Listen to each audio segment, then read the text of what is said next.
우리 이 시간 함께 찬양하며 예배의 자리로 나아가겠습니다. 오늘도 간절한 마음으로 주님을 바라며 주님 우리를 만져주시고 더하여 주실 은혜를 기대하며 찬양합니다. 우리 주께 가까이 함께 찬양합니다. 주께 가까이 날 이끄소서. 간절히 주님만을 원합니다. 채워주소서. 주의 사랑을 진정한 찬양 드릴 수 있도록 다시 한번 주께 가까이 날 이끄소서. 간절히 주님만을 원합니다. 채워주소서. 주의 사랑을 진정한 찬양 드릴 수 있도록 목마른 나의 영혼 주를 부르니 나의 맘 만져 주소서. 주님만을 원합니다. 더 원합니다. 나의 맘 만져 주소서. 목마른 나의 영혼 주를 부르니 나의 맘 만져 주소서. 주님만을 원합니다. 더 원합니다. 나의 맘 만져 주소서. 주께 가까이 날 이끄소서. 간절히 주님만을 원합니다. 채워주소서.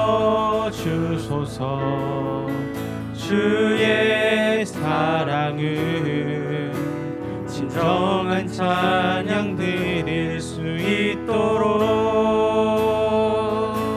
목마른 나의 영혼 주를 부르니 나의 맘 만져 주소서. 주님만을 원합니다. 더 원합니다. 나의 맘 만져 주소서. 괴로울 때 주님의 얼굴 보라. 평화의 주님 바라보아라.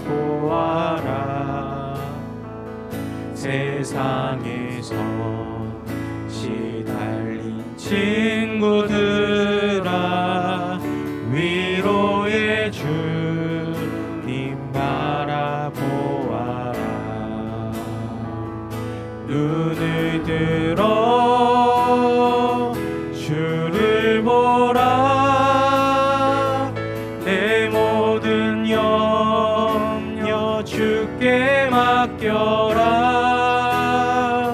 슬플 때에 주님의 얼굴 보라.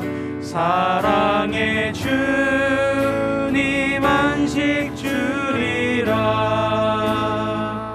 힘이 없고 내 마음 연약할 때 승리의 주님 바라보아라.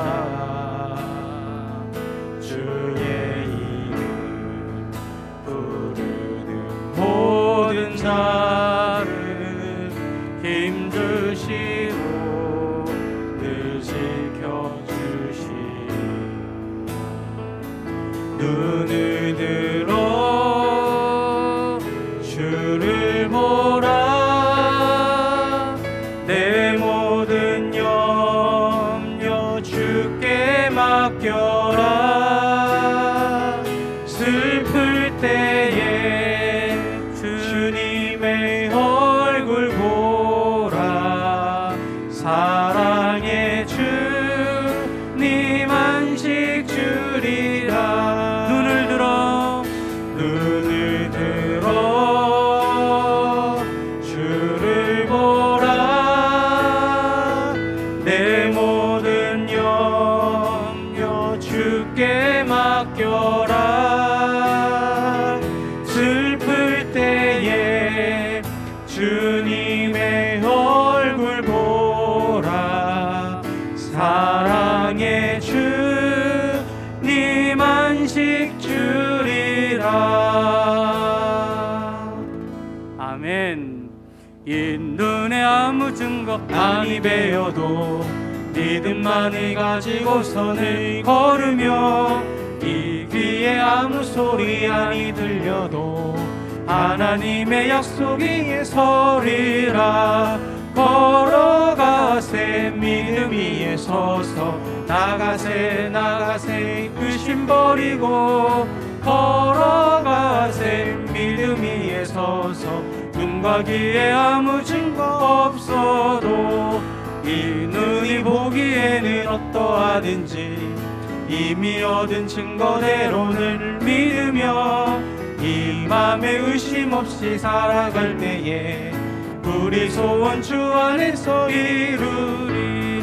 걸어가세 믿음 위에 서서, 나가세 의심 버리고. 걸어가세 믿음 위에 서서, 눈과 귀에 아무 증거 없어도 주님의 거룩함을 두고 맹세한 주 하나님 아버지는 참 기쁘다. 그 귀한 모든 약속 믿는 자에게 능치 못할 무슨 일이 있을까. 걸어가세 믿음 위에 서서, 나가세 의심 버리고. 걸어가세 믿음 위에 서서, 눈과 귀에 아무 증거 없어. 걸어가세 믿음 위에 서서, 나가세 의심 버리고. 걸어가세 믿음 위에 서서, 눈과 귀에 아무 증거 없어도. 아멘. 우리 시간 통성으로 기도합니다. 하나님, 오늘도 우리의 메마른 영혼 위에 성령의 은혜를 부어주시고, 오늘도 확신과 믿음 위에 설 때에 하나님 놀라운 은혜로 동행하여 주옵소서. 우리 주여 한번 외치고 함께 기도합니다. 주여.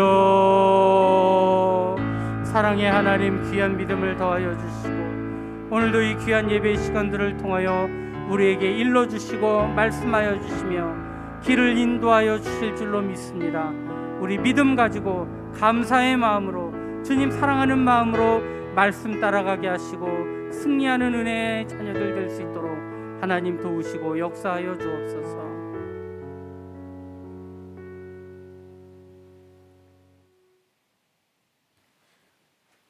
하나님 아버지, 각자의 삶의 자리에 있다가 이 자리에 모이게 하심을 감사드립니다. 하나님의 사랑으로 말미암아 예수님을 주셔서 구원을 얻게 하여 주신 은혜 또한 감사드립니다. 우리 교회가 주님 보시기에 아름답고 좋은 교회가 되게 하소서. 교회만 왔다 갔다 하는 것이 아니라 세상에서도 그리스도의 향기를 나타나게 하옵소서. 믿노라 하면서 욕심에 사로잡혀서 믿지 않는 자들보다 의롭지 않게 행동하는 적이 많습니다. 저희들의 연약함을 고백하오니 불쌍히 여겨 주시옵소서. 주님과의 사귐을 통해서 말씀을 기억하고 실천할 수 있는 주의 자녀들이 되게 하옵소서. 교묘하게 스며드는 자기 만족감과 허영에 사로잡히지 않고 우리를 온전하게 하시는 예수님과 동행하는 자녀들이 되게 하옵소서. 또한 말씀을 전하기 위해서 항상 수고하는 사역자들에게 성령의 능력을 주시고 사역자들의 필요를 채워 주시옵소서. 여러 가지 어려운 일과 육신의 질병으로 힘들어하는 권속들에게 치유함의 은혜를 주옵소서. 두려움과 근심에 쌓이지 않게 하소서. 무거운 짐을 주님께 맡기오니 주님의 의로운 손으로 붙들어 주사 마음까지도 회복하게 하여 자유함과 평안함 속에서 살게 하옵소서. 결실의 시작을 알리는 추석을 맞이하고 있습니다. 태풍과 코로나와 여러 가지 상황으로 비록 풍성하지 않을지라도 가을의 문턱에서 잠시 멈추어 자신의 뒤를 돌아보며 가족, 친척, 이웃 등을 돌아볼 수 있는 좋은 시간이 되게 하옵소서. 우리나라를 위해 기도드립니다. 국익을 최우선으로 하는 국가 간의 무한 경쟁과 탐욕으로 빚어지는 복잡한 정세 속에서 우리 통치자들에게 지혜를 주시어 나라가 안정되며 우리나라의 위상이 더 높아지게 하여 주옵소서. 연일 좋지 않은 소식을 듣지만 그래도 천지 만물을 움직이고 역사를 주관하시는 하나님을 바라보며 간구하오니 우리나라 국민들의 삶들이 평안하게 지속될 수 있도록 보호하여 주시고 인도하여 주시옵소서. 오늘 말씀 전하시는 목사님에게 영육간의 강건함을 주시고 저희들에게는 그 말씀을 잘 받게 하시고 예배를 위하여 수고한 손길에도 은혜 내려 주시옵소서. 이 모든 것 길이요 진리요 생명 되신 예수님의 이름으로 기도드립니다. 아멘.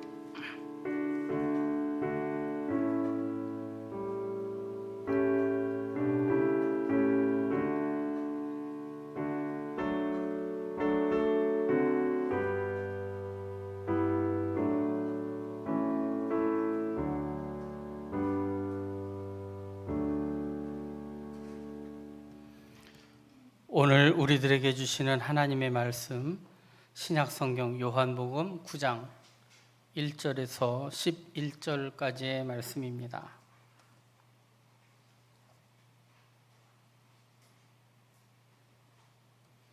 신약성경 160면에도 있습니다. 요한복음 9장 1절에서 11절까지의 말씀 읽어드립니다. 예수께서 길을 가실 때에 날 때부터 맹인된 사람을 보신지라. 제자들이 물어 이르되 랍비여, 이 사람이 맹인으로 난 것이 누구의 죄로 인함이니이까? 자기니이까 그의 부모이니이까? 예수께서 대답하시되 이 사람이나 그 부모의 죄로 인한 것이 아니라 그에게서 하나님이 하시는 일을 나타내고자 하심이라. 때가 아직 낮음에 나를 보내신 이의 일을 우리가 하여야 하리라. 밤이 오리니 그때는 아무도 일할 수 없느니라. 내가 세상에 있는 동안에는 세상의 빛이로라. 이 말씀을 하시고 땅에 침을 뱉어 진흙을 이겨 그의 눈에 바르시고 이르시되 실로암 못에 가서 씻으라 하시니, 실로암은 번역함은 보냄을 받았다는 뜻이라. 이에 가서 씻고 밝은 눈으로 왔더라. 이웃 사람들과 전에 그가 거린인 것을 보았던 사람들이 이르되 이는 앉아서 구걸하던 자가 아니냐? 어떤 사람은 그 사람이라 하며 어떤 사람은 아니라 그와 비슷하다 하거늘 자기 말은 내가 그라 하니, 그들이 묻되 그러면 내 눈이 어떻게 떠졌느냐? 대답하되 예수라 하는 그 사람이 진흙을 이겨 내 눈에 바르고 나더러 실로암에 가서 씻으라 하기에 가서 씻었더니 보게 되었노라. 아멘. 우리 옆에 있는 분들과 함께 인사 나누시겠습니다. 사랑합니다. 축복합니다. 네. 오늘 수요 예배에 나오신 우리 귀한 성도님들 사랑하고 축복합니다. 네, 오늘도 이 귀한 말씀 가운데 여러분들 깨닫게 하시고 새롭게 하시고 변화되게 하시고 복 넘치게 주실 하나님을 기대하며 믿음으로 승리하시기를 축복합니다. 오늘 요한복음 9장 1절에서 11절까지의 말씀을 제가 읽어드렸습니다. 오늘은 예수님의 표적, 오늘 6번째 시간입니다. 그래서 하나님이 하시는 일을 나타내고자 하심이라. 오늘 3절에 있는 말씀을 인용해서 말씀의 제목을 지었는데 여러분 같이 한번 읽어봅니다. 시작. 하나님이 하시는 일을 나타내고자 하심이라. 우리 예수님께서 하신 모든 일들은 사실 하나님이 계획하신 대로, 하나님께서 보내신 대로, 하나님께서 명령하신 대로 그 말씀을 순종하는 인생을 사셨습니다. 그리고 예수님의 모든 사역들도 그러한 하나님의 말씀을 바탕으로 하여 그 말씀에 순종하며 믿음의 길을 가셨고, 또한 그것을 통하여 예수님이 스스로 누구이신지를 사람들에게 드러내신 것입니다. 우리가 예수님의 표적에 대한 이야기들을 하고 있는데 사실 이 모든 표적들은 예수님께서 본인 스스로가 누구이신지를 스스로 자기의 정체성을 드러내시는 일이었고, 또 여러 이적이나 말씀들을 통해서 결국 하나님께서 계획하신, 하나님께서 준비하신 그 일들을 감당해 오셨다라는 것을 보여주고 있는 것이죠. 오늘 그러한 상황 가운데 나면서부터 소경된 자가 있는데, 나면서부터 맹인된 사람을 보았는데 이 사람의 병을 고쳐주시고 눈을 밝게 해주시는 사건을 통하여서도 결국 무슨 의도로 이 일을 하셨을까요? 오늘 제목에도 나오지만 하나님이 하시는 일을 나타내고자 하심이라. 예수님께서도 오늘 이 귀한 사역을 통하여 하나님의 하시는 일들을 나타내시는 일들을 감당하셨다라는 것입니다. 그 중에서 오늘 요한복음 9장에 있는 말씀을 함께 읽었고, 그 말씀을 통하여 우리에게도 주시는 그 말씀의 의미가 무엇인지를 함께 깨닫는 은혜의 시간들이 되시기를 축복합니다. 우리 요한복음에는요, 예수님의 표적 7가지도 있지만 예수님의 자기 선언도 7군데가 나옵니다. 그래서 예수님께서 나는 누구다라는 의미로 7가지의 자기를 드러내시는 말씀을 했는데, 오늘 말씀을 보기 위해서 이 말씀을 우리가 볼 필요가 있습니다. 요한복음 8장 12절에 보니까요, 예수님이 자기 스스로를 나타내실 때 어떤 표현을 하셨냐면 나는 세상의 무엇이다? 빛이다. 이것이 예수님의 자기 선언 2번째입니다. 첫 번째는요, 우리가 지난 시간에 함께 다루었었는데 나는 생명의 떡이다. 이것이 예수님의 자기 선언 첫 번째고요. 오늘 우리가 읽은 말씀 가운데서도 나오지만 예수님 스스로는 자기 자신을 스스로 세상의 빛이다 이렇게 우리에게 일러주셨습니다. 요한복음 8장에 우리가 9장 말씀을 읽었지만 그 앞부분에 보면 이 예수님께서 자기를 드러내실 때 나는 세상의 빛이다 라고 말씀을 하시고, 이 말씀을 하시고 그리고 여러 바리새인들과 논쟁 가운데 그 논쟁을 마치시고 바로 그 뒤에 일어났던 일 가운데 이렇게 날 때부터 맹인된 사람을 만나게 되었다라는 것입니다.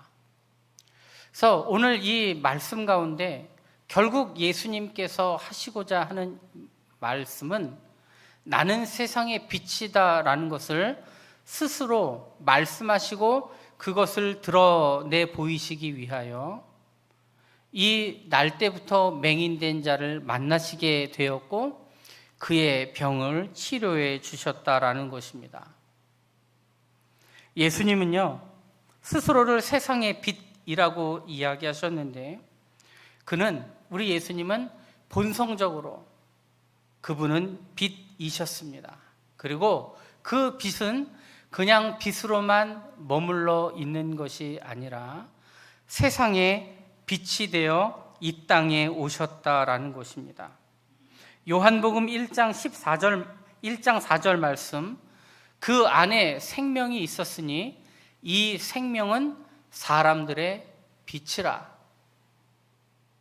여기서 말하는 이 생명은 예수 그리스도를 의미합니다. 그 말씀 가운데 계신 예수 그리스도, 말씀 되신 예수님은 그 자체로 생명이 되시고, 그 생명은 이 세상으로 성육신하셔서 사람의 몸을 입으시고 세상의 빛이 되셨다라는 것입니다. 그래서 그 이후 9절에도 있는 말씀 보니까 참 빛, 곧 세상에 와서 각 사람에게 비추는 빛이 있었나니. 이 빛이 무슨 빛이냐? 각 사람에게 비추는 하늘로부터 내려진 빛이다. 세상에 오신 빛이다 라고 스스로를 나타내셨다라는 것입니다. 하나님이 빛이 되시고요. 그리고 그 빛 대신 하나님께서 빛을 창조하셨고, 또 그와 한 몸이신 예수 그리스도께서는 스스로 빛이신데 이 세상에 성육신하셔서 사람의 몸을 입으시고 또 세상의 길을 비추는 빛이 되셨다라는 것입니다. 구약시대 때는요, 이 하나님은 출애굽하던 백성들에게는 불기둥의 모습으로 나타나셨습니다. 이 불기둥이라는 것이 의미하는 것이 무엇입니까? 그 광야, 아무것도 없는 것 가운데서 그들이 가야 할 길을 비춰준 것이 바로 불기둥입니다. 그들은 불기둥 때문에 그들의 길을 인도받을 수 있었고, 구름 기둥 때문에 그 뜨거운 빛에 타죽지 않고 쉬며 안식할 수 있는 은혜도 그 하나님 주신 은혜로부터 온 것입니다. 이렇게 길을 비춰주고 생명의 빛이 되셨던 그 하나님의 모습은 오늘 이 신약 성경에 특별히 예수님께서 자기 자신을 선언하신 그 말씀의 내용으로 더불어 스스로 빛 대신 스스로의 모습을 나타내시게 된 것입니다.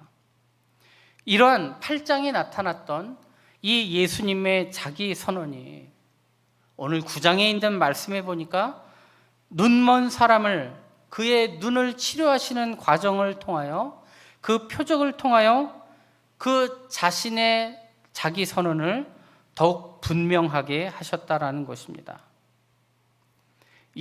영적으로 그렇게 눈이 멀었던 유대인들은 이 예수님께서 하나님이 보내신 분이시고 세상의 빛이라는 것을 그들은 인정하지 않았지만, 예수님은 이 표적을 통해서 영적으로 눈이 멀어 있는, 앞을 보지 못하는 자들에게 그렇게 빛이 되시는 분이라는 것을 그렇게 드러내신 것입니다.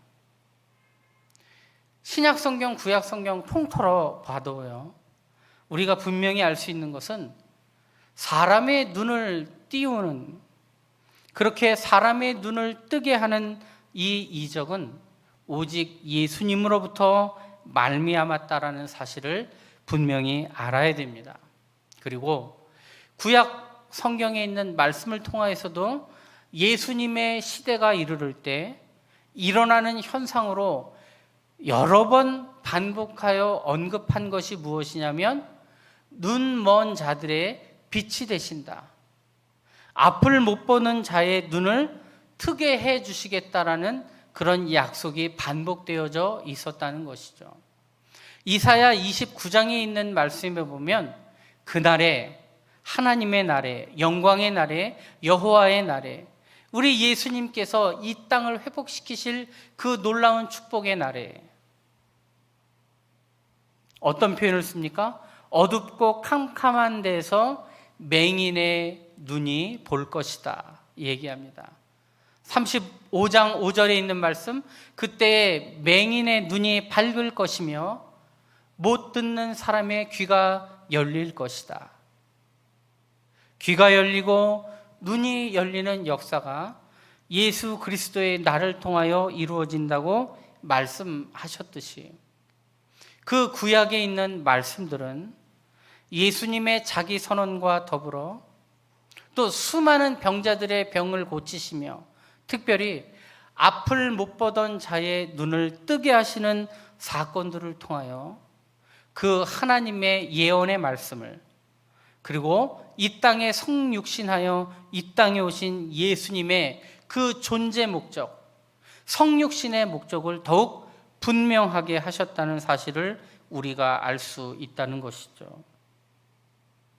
그래서 이 예수님께서 눈을 뜨게 하셨다라는 사건은 단지 하나의 이적, 하나의 경이로운 일들에서 그치는 것이 아니라 예수님이 어떠한 분이신가를 그렇게 드러내시는 표적의 사건이 될 수 있었다라는 것입니다. 그래서 우리가 이 앞을 못 보는 자들이 눈이 열려지는 역사들을 볼 때마다 우리를 치료하시고 우리의 길을 인도하시는 하나님을 깨달음과 더불어서 예수님 스스로가 빛이 되시고 그분으로 말미암아 어두워졌던 곳들이 환하게 불이 밝혀지고 영적으로 어두워지고 멸망당하는 백성들이 회복하게 되고 하나님을 보게 되고 구원의 길로 이르는 그 모든 길들이 예수 그리스도로 말미암는다는 사실들을 우리가 다시 한번 깨닫고 감사하며 그 놀라운 은혜의 역사들을 증거할 수 있는 우리 귀한 성도님들이 되시기를 축복합니다. 그래서 예수님은 이 병자의 눈을 뜨게 하신 것입니다. 이 병자가 눈을 뜨게 됨을 통하여서 그는 새로운 사람이 되었습니다. 예수님은 이 맹인의 눈에 진흙을 가져다가 침을 뱉어 그것을 이기시고 그것을 이겨서 그 눈에 발라주셨습니다. 그리고 실로암이라고 하는 못에 가서 그 눈을 씻으라 말씀하신 것이죠. 그가 이 깜깜해진 그리고 앞을 못 보는 상태에서 그 실로암까지 찾아가며 하나님의 구원의 역사를 기대하며 나아갔는데 그가 그 못에 눈을 씻으니까 어떻게 되었습니까? 그의 눈이 떠지고 그가 새 사람이 되었다라는 것입니다. 그는 새로운 피조물이 되었습니다. 주님의 말씀에 순종하고 그 은혜의 길로 따라간 사람이 새로운 사람으로 아마도 저는 사람이 일어나고 귀가 막혀져 있던 사람의 귀가 열리고 손이 구부러져 있었던 사람의 그 손이 펴지는 그 어떠한 수많은 예수님이 일으키신 놀라운 이적들이 있지만 이 눈을 태어날 때부터 앞을 보지 못한 사람이 그 눈이 띄어지게 됐다라는 그 놀라운 사건들은 과연 어떠한 기분일까? 생각해 볼 때 사람이 새로 태어난다라는 것이 이것보다 더 확실한 표현이 더 있을까 하는 생각이 들 정도입니다. 얼마나 놀랄 일이고 얼마나 감사할 일들입니까? 그런데 예수님은 이렇게 육신의 질병을 치유하는 것뿐만 아니라 예수님이 빛이 되심을 통하여 그저 육신의 눈으로 보이지 않는 것을 환하게 비춰주신 것과 동시에 영적으로 눈이 가리워져 있는 사람들의 그 눈 앞에 있는 장애물들을 거두시고 영적인 눈이 띄어져서 하나님을 보고 하나님의 역사를 깨닫고 믿음의 길로 나아가며 궁극적으로는 구원의 길까지 이루게 하시는 놀라운 일들이 결국 누구를 통하여 이루어진다는 것입니까? 하나님을 통하여 이루어진다는 사실입니다. 그래서 오늘 본문에 나온 이 태어날 때부터 앞을 못 보던 자는 그의 육신의 질병만을 고친 것이 아니라 그가 예수님을 바로 알게 되고 예수님으로부터 말미암는 영혼의 구원에 이르는 놀라운 복을 얻게 되었다는 사실입니다. 오늘 우리가 읽은 본문의 11절 말씀에는 그는 자신의 병을 치료하신 분이 누구신지 그는 잘 몰랐습니다. 그냥 어떠한 분이 가서 자신의 눈에 진흙 같은 거를 발라놓고 실로암에 가서 씻으라 명령을 했는데 그 사람이 누구인지, 그가 구원자가 되시는지, 그가 어떠한 분이신지는 알지 못한 채 가서 그렇게 치료함을 받았던 것이죠. 그래서 사람들이 너의 이 눈을 낫게 한 자가 누구냐라고 물어봤을 때 그는 11절 말씀해 보니까 대답하되 예수라 하는 그 사람이, 그가 아는 것은 나를 치료해 주신 분의 이름이 예수라는 것, 그거 외에는 전혀 알지 못했다는 것입니다.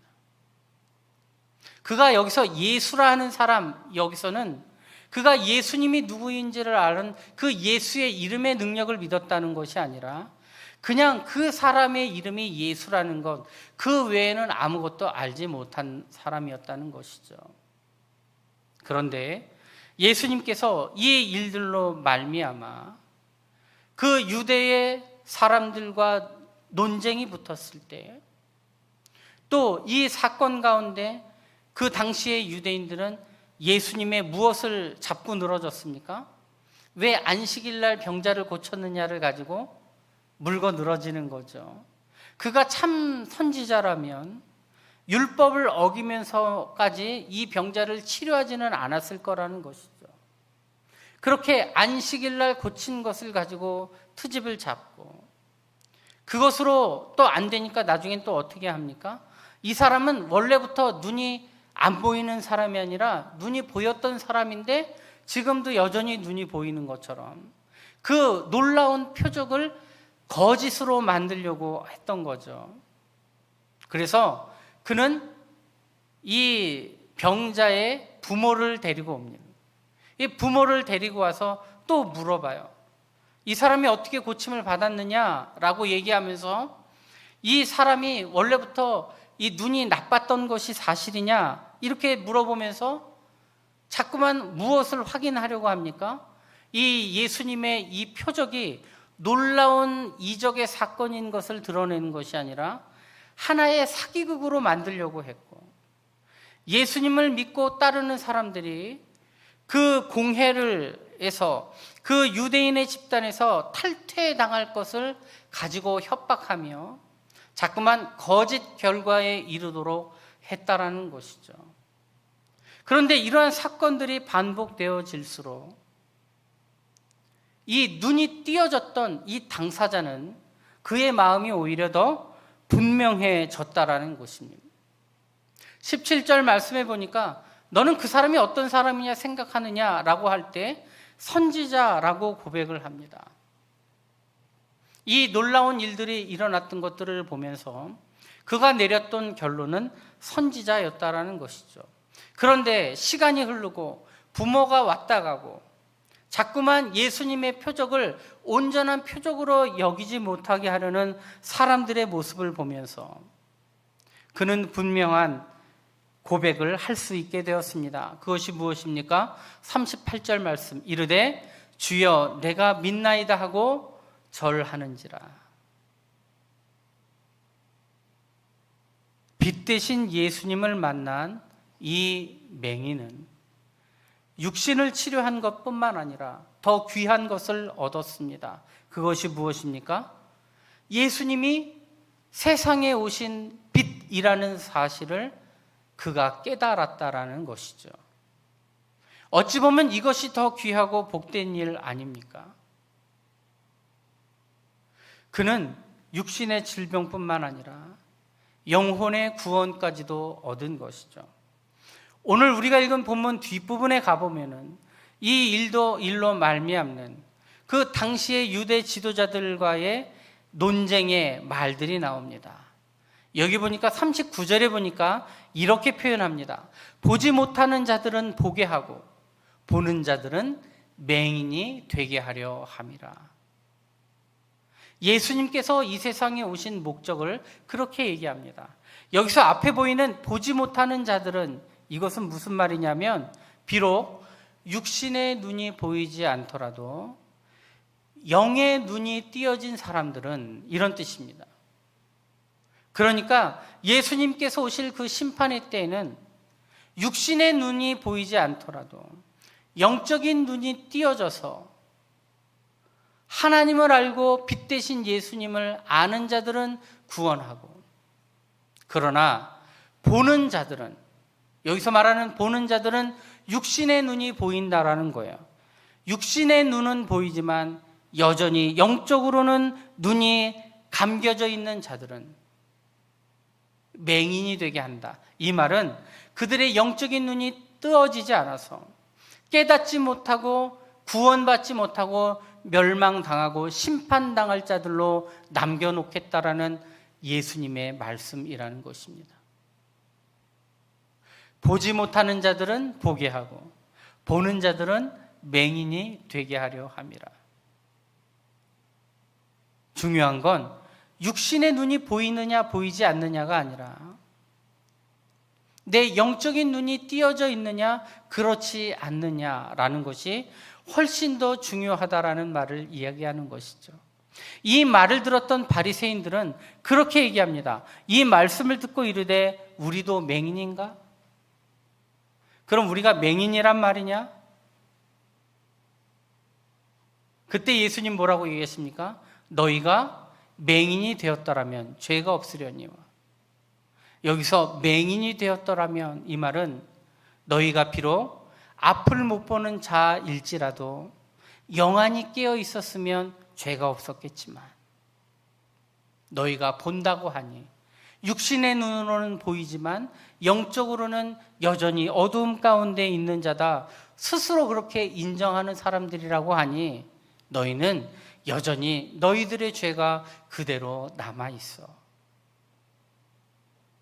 결국은 멸망당할 수밖에 없는 그런 불행한 미래가 그들에게 있다라는 것을 보여주었다라는 것입니다.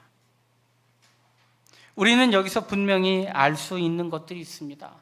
그것은 우리가 보느냐 보지 못하느냐, 우리의 눈이 육신의 눈이 떠져 있느냐 그렇지 못하느냐가 중요한 게 아니라 세상에 빛으로 오신 예수님을 알고 듣고 믿어서 그분의 인도하심 가운데 우리가 하나님의 뜻을 이루어가는 믿음의 사람들로 살아가느냐, 아니면 육신의 눈은 띄어져 있더라도 여전히 영적으로 어두워져서 분별하지 못하고 영적으로 분별하지 못하고 여전히 죄 가운데 남아있는 자들로 남아있느냐, 어떤 것이 더 중요한가를 우리들에게 묻고 있다는 사실입니다.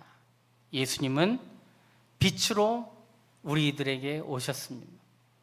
스스로 빛이 되셨고 우리에게 빛으로 인도하셨고 우리의 눈을 뜨게 하시는 하나님이시라는 사실들 여러분 믿으시기를 축복합니다. 그 다음에 오늘 이 말씀 가운데 중요한 것이 무엇이냐면 우리가 2절과 3절에 있는 말씀 가운데 있는 것처럼 과연 이 앞을 보지 못하는 사람이 과연 이 세상에 존재하는 목적이 무엇인가, 그가 왜 이렇게 불행해졌느냐에 대한 그 문제의 답을 찾는 것입니다. 오늘 2절에 있는 말씀 보니까 제자들이 물어 이르되 랍비여 이 사람이 맹인으로 난 것이 누구의 죄로 인함이니까? 자기니까? 그 부모이니까? 물어봅니다. 여러분 이거 참 어려운 질문이기도 합니다. 또 우리들이 듣고 있는 세상의 수많은 사람들로부터 받는 질문이기도 합니다. 나면서부터 맹인인 자가 있다고 합니다.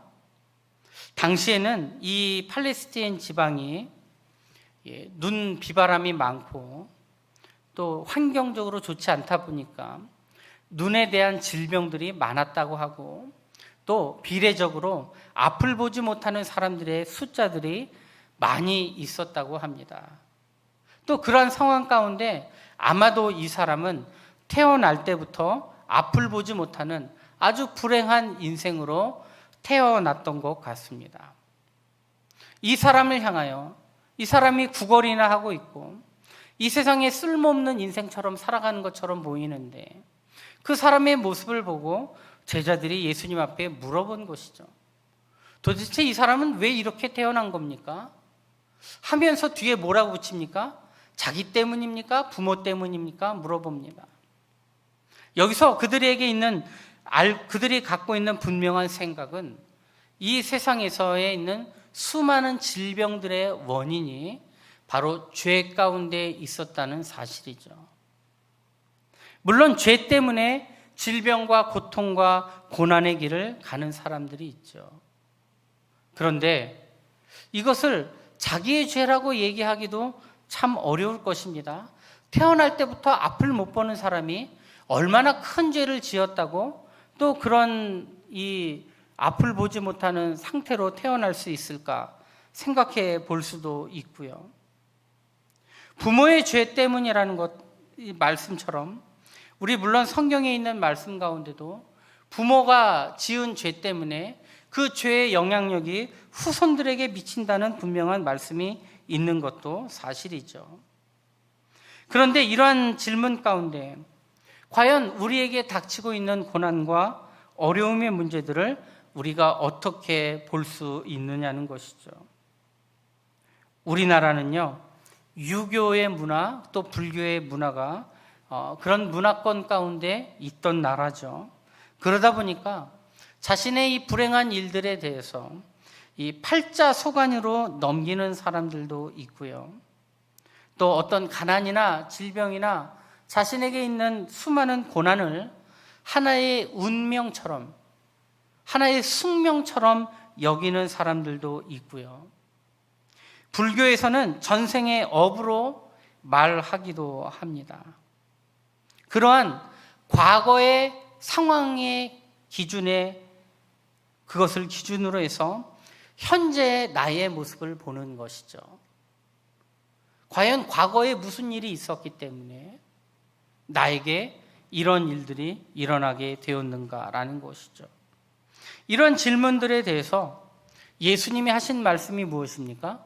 이 사람이나 그 부모의 죄로 인한 것이 아니라 그에게서 하나님이 하시는 일을 나타내고자 하심이라. 그에게서 하나님이 하시는 일을 나타내고자 하심이라. 이 사람이 오늘 이와 같이 불행한 인생을 사는 것은 그 자신의 잘못도 아니고 그 부모의 잘못도 아니야. 하나님께서 이 사람을 통하여 하시고자 하는 일이 있어서 그래. 그런 뜻입니다. 이것을 좀 더 쉽게 얘기하면 이 사람이 이렇게 살아가고 있는 것은 하나님의 뜻이다. 이렇게 단순하게 결론을 내릴 수도 있습니다. 그런데 여러분, 이러한 말들은 결코 위로의 말도 되지 않고 그것이 진리도 아닌 것입니다. 우리가 어떤 불행한 일을 겪고 있는 사람을 향하여 네가 지금 이런 불행을 겪고 있는 것은 다 하나님의 뜻이야. 이렇게 우리가 어떻게 감히 이야기할 수가 있겠습니까? 하나님은 사람의 고통을 기뻐하시는 분도 아니고 그것을 계획하시고 그 뜻을 진행시키시고 일을 하시는 분도 아니십니다. 우리가 어떤 고난 가운데 있을 때 너희가 지금 이렇게 불행한 가운데 살고 있는 것은 다 하나님의 뜻이야. 받아들여. 우리가 이런 말을 듣는다면 여러분들의 생각은 어떠하시겠습니까? 긍정적인 생각을 가진 사람이라면 좀 나을 수 있겠지만 또 부정적인 생각을 가진 사람은 굉장히 이 일들에 대해서 위로가 되지 못할 것입니다. 그런데 오늘 우리가 읽은 3절에 있는 말씀은 사실 그런 의미가 아니죠. 나면서부터 소경된 이 사람이 하나님의 하실 일 때문에 계획된 불행을 살고 있다. 이렇게 가르치는 것은 옳지 않은 것이죠. 예수님의 이 말씀은 사람의 불행을 하나님께서 계획하셨다는 의미가 아니라 그 불행에 대하여 하나님은 그 사람을 통하여 하나님이 계획하신 일들을 하신다라는 것입니다. 하나님은 인생의 행복한 것들만 가지고 일하시는 분이 아니라 우리가 가지고 있는 불행과 어려움과 고난의 일들이라 할지라도 그 일들을 통하여 하나님의 일들을 행하여 가신다는 사실입니다. 그래서 하나님은 인간의 불행을 사용하셔서도 그것들을 고치시고 복이 되게도 하시고 사랑과 능력을 보이신다는 사실입니다. 예수님의 말씀은 이 문제를 통하여서도 이 고난을 통하여서도 하나님은 하나님의 일들을 하시고 그 뜻을 이루어 가신다라는 것입니다. 그러니까 이 말씀은 날 때부터 소경된 자라 할지라도 이 병자를 통하여서도 하나님께서 하실 일들이 계획되어 있다는 것입니다. 즉 우리가 고난의 길에 있든지 행복의 길에 있든지 우리들은 하나님 앞에 온전히 쓰임 받을 만한 하나님의 일들의 도구가 된다는 사실이죠.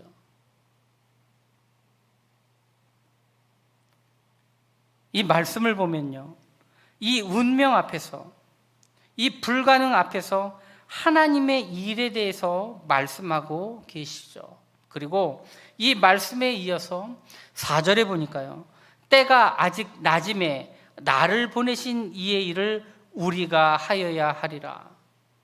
즉 하나님께서 계획하신 하나님의 일이 있는데 그 일을 언제 누가 해야 된다는 것입니까?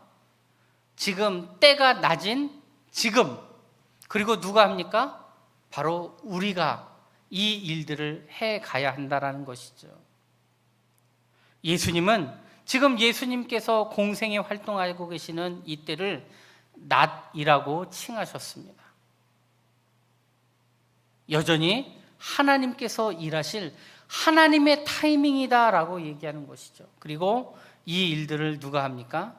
우리가 한다라고 이야기합니다.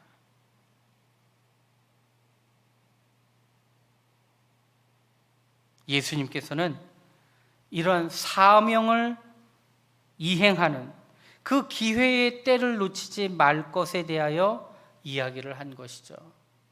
그리고 그 때를, 그 일들을 감당하는 것은 누구입니까? 이 소경을 통해서도 하나님은 그 일을 하신다라는 것이죠. 그리고 이 말씀대로 예수님께서는 이 병자의 병을 고쳐주심을 통하여 스스로 하나님께서 보내신 빛 되신 자기 자신을 스스로 그렇게 드러내시게 되었다는 사실입니다. 성경에는 우리들에게 당하게 되는 고난에 대해서 여러 가지 해석들을 우리들에게 안내하고 있습니다. 베드로전서 2장에 있는 말씀을 보십시오. 이 고난에 대한 이야기들을 할 때 이런 표현을 합니다. 그러나 선을 행함으로 고난을 받고 참으면 이는 하나님 앞에 아름다움이니라. 우리에게 당하는 고난이 있다 할지라도 그것을 참고 하나님의 뜻을 이루어 가신다면 그것이 하나님 앞에 복되고 하나님이 칭찬받으실 믿음의 길을 가게 된다는 것을 일러주시는 것이죠. 우리는 사실 우리의 수많은 고난과 우리의 여러 가지 일들에 대하여 우리가 그 원인을 분명하게 찾기는 다 어렵습니다. 우리가 어떻게 우리에게 당하게 되는 이 모든 일들의 원인들을 다 찾을 수 있겠습니까? 그러나 분명한 것 하나 우리가 찾을 수 있는 것은 우리의 이런 상황일지라도 하나님은 이 몸을 통하여서 하나님의 일들을 이뤄가신다는 것이죠. 그래서 고난과 어려움 가운데 하나님의 뜻을 이루어가는 사람들이 얼마나 많이 있습니까? 하나님 앞에 칭찬받은 믿음의 위인들과 신앙의 선배들을 보십시오. 다 그 고난의 길 가운데서 하나님의 일들을 감당한 사람들 아닙니까? 고난과 질병 앞에서 믿음을 지키고 신앙을 지키고 그렇게 하나님의 뜻을 이루어갔던 사람들을 통하여 하나님이 어떠한 분이신가를 분명하게 보여주었다는 사실이죠. 우리 고난에 대한 문제를 이야기할 때 결코 빼놓을 수 없는 사람이 있습니다. 그는 바로 욥입니다. 여러분, 욥기서가 결국 이야기하는 것이 무엇입니까? 우리 인간들이 그 고난의 원인들을 알 수 없다는 거예요.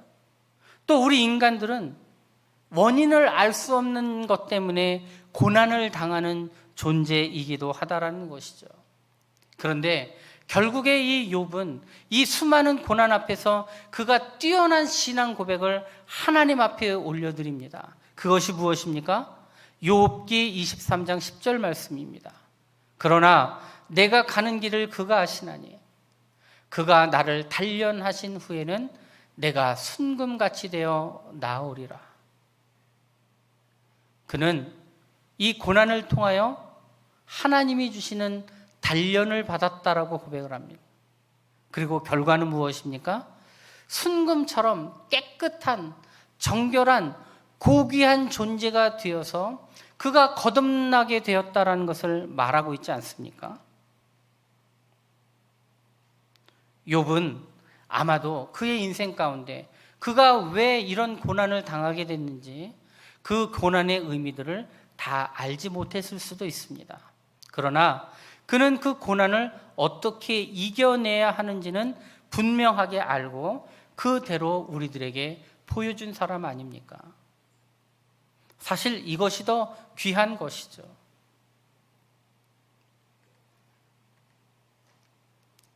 사도 바울은요, 자신의 복음 증거에 보다 효율을 위해서 하나님 앞에 자신에게 있는 가시와 같은 그 질병을 고쳐달라고 하나님 앞에 기도하죠.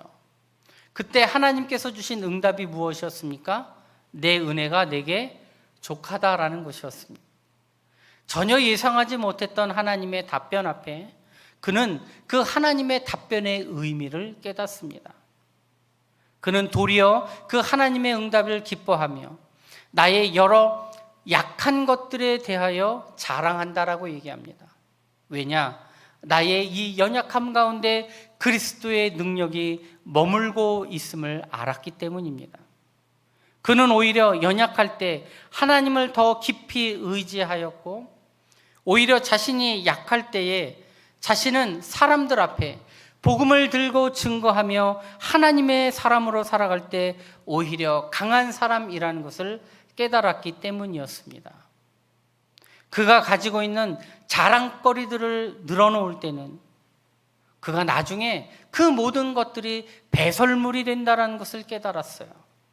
그러나 자신의 이 약함은 오히려 하나님께서 주시는 강함이라는 사실들을 깨닫고 그가 더욱 복음 증거에 열심을 다할 수 있게 되었다라는 사실이죠. 차마 소경이 된 사람에게도 하나님의 뜻이 있습니다. 그 소경된 자를 통하여서도 하나님께서는 일하고 계신다는 것입니다. 우리는 우리의 상황에 처해져 있는 상황 속에서 하나님의 뜻을 발견해야 됩니다. 그리고 하나님의 일, 우리에게 주어진 사명이 무엇인지를 깨달아야 됩니다. 그리고 하나님의 일을 하는 것, 우리는 이 모든 일들을 통하여 하나님 앞에 영광된 인생을 살아야 할 것입니다. 우리가 주기도문 기도할 때도 그렇게 기도하지 않습니까? 하나님의 뜻이 이루어지게 하옵시고, 결국 우리의 인생과 우리의 기도 제목은 하나님의 뜻이 이루어지는 것이고 또 나라와 권세와 영광이 아버지께 있기를, 우리는 그 아버지의 영광을 위하여 지음받은 사람들입니다. 우리의 인생은 날 때부터 소경된 자나 건강한 자나 우리의 소명은 바로 하나님의 영광을 위한 사람들이라는 것이죠. 오늘 말씀 가운데 주신 그 하나님의 뜻을 깨닫습니다. 빛 대신 예수님에 대하여 우리가 깨닫고 또 우리의 연약한 상황 속에서도 그럼에도 불구하고 나를 통하여 일하실 하나님을 기대하며 우리의 수많은 고난 가운데서 오히려 우리는 우리의 강함을 깨닫고 우리를 단련하심 가운데 우리를 순금 같게 여기시며 우리를 새롭게 하실 하나님을 기대하며 믿음으로 승리하는 우리 모든 성도님들이 되시기를 축복합니다. 우리 주신 말씀 기억하며 찬송 384장 찬양 드립니다.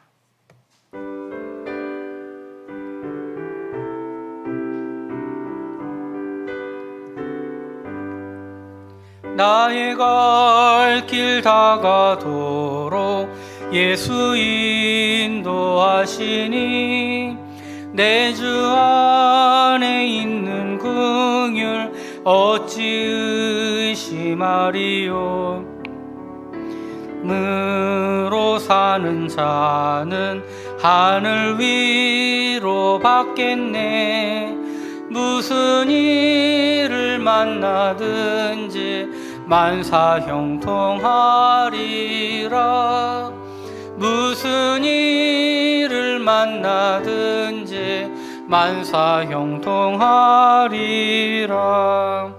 나의 갈 길 다가도록 예수 인도하시니 어려운 일 당할 때도 족한 은혜 주시네. 나는 심히 고단하고 영혼 매우 가라나 나의 앞에 반석에서 샘물 나게 하시네. 나의 앞에 반석에서 샘물 나게 하시네. 나의 갈 길 다가도록 예수 인도하시니 그의 사랑 어찌 큰지 말로 알 수 없도다. 성령 감화 받은 영혼 하늘 날아갈 때에 영영 부를 나의 찬송 예수 인도하셨네. 영영 부를 나의 찬송 예수 인도하셨네. 아멘. 기도하겠습니다. 좋으신 하나님 감사합니다. 오늘도 우리의 마음의 문을 여셔서 하나님 앞에 예배 자리로 나오게 하시고 사모하는 심령 위에 은혜를 더하여 주시니 감사를 드립니다. 하나님, 우리 예수님께서는 빛이시며 또 세상의 빛으로 이 땅에 오신 줄로 믿습니다. 예수님을 통하여 어두운 곳이 밝아지며 우리의 닫혀졌던 영혼의 눈도 떠지게 되는 줄로 믿사오니 하나님, 예수님 의지하여 우리의 믿음의 길들을 기쁨으로 감사함으로 나아갈 수 있도록 인도하여 주시며 세상에 빛으로 오신 그 예수님을 증거하며 그 예수님으로 말미암는 구원으로 인하여 기뻐하며 그 삶을 증거하는 우리 믿음의 삶이 다 될 수 있도록 하나님 도우시고 인도하여 주옵소서. 하나님, 우리의 수만 가지 여러 가지 상황 속에 있는 우리의 인생들 가운데 하나님, 우리를 통하여 하나님 일하시고 하나님의 뜻과 영광을 드러내시는 줄로 믿습니다. 비록 하나님, 우리의 모습이 초라할지라도 연약할지라도 나를 통하여 일하시고 나를 통하여 영광 받으실 하나님을 기억하며 하나님, 우리의 온 몸을 바쳐 헌신하며 하나님의 일들을 감당해 나아가는 믿음의 사람들 되게 하여 주옵소서. 하나님, 지금은 그 일을 할 낮입니다. 하나님의 때입니다. 하나님, 그 어두운 밤이 속히 오게 될 터인데 우리는 그 밤의 때를 분명히 알 수 없사오니 하나님, 지금 이 순간 더욱더 열심으로 사랑함으로 이 귀한 사명들을 잘 감당해 나아가며 하나님의 뜻을 이루어가는 믿음의 사람들 되게 하여 주옵소서. 아울러 하나님, 연약함 가운데 있는 자들을 위하여 함께 기도하며 위로하는 자들 되게 하여 주옵소서. 하나님, 우리는 우리의 이 고난과 어려움의 때에 그 원인과 이유와 그 때와 마지막 때를 알지 못하오나 하나님, 이 때를 통하여 하나님 일하실 것을 믿으며 하나님, 우리의 이 연약한 육신의 회복을 위하여 기도하며 하나님의 일들에 열심을 내는 귀한 믿음의 일꾼으로 살아가게 하여 주옵소서. 하나님, 연약한 자들이 많이 있습니다. 그 연약한 자들을 온전히 붙들어 주시고 그 육신의 연약함 속에서도 열심으로 일하시는 하나님을 깨닫게 하여 주시며 우리의 육신의 질병을 고쳐주시며 회복하게 하실 하나님을 믿으며 아버지 기쁨으로 나아가는 우리 모두가 되게 하여 주옵소서. 또한 우리의 주변을 돌아보며 연약함 가운데 있는 사람들이 있습니까? 질병 가운데 있는 사람들이 있습니까? 하나님, 그들의 질병을 치유하여 주시고 하나님, 그들을 통하여 더욱더 열심으로 주를 믿으며 건강한 육신을 통하여 주님을 섬기는 은혜로운 일들이 일어나도록 하나님 도우시고 역사하여 주옵소서. 오늘도 부르짖어 기도하는 모든 것들 주님 우리를 깨닫게 하시고 새롭게 하여 주시고 또 그 뜻을 이루어가는 놀라운 하나님을 깨달으며 기뻐하는 믿음의 자녀들 삼아 주옵소서. 예수님의 이름으로 감사하며 기도하옵나이다. 아멘. 하늘에 계신 우리 아버지, 아버지의 이름을 거룩하게 하시며 아버지의 나라가 오게 하시며 아버지의 뜻이 하늘에서와 같이 땅에서도 이루어지게 하소서. 오늘 우리에게 일용할 양식을 주시고 우리가 우리에게 잘못한 사람을 용서해 준 것 같이 우리의 죄를 용서하여 주시고 우리를 시험에 빠지지 않게 하시고 악에서 구하소서. 나라와 권능과 영광이 영원히 아버지께 것입니다. 아멘. 우리 주여 한번 외치고 함께 기도합니다. 주여, 하나님 도우시고 인도하여 주옵소서.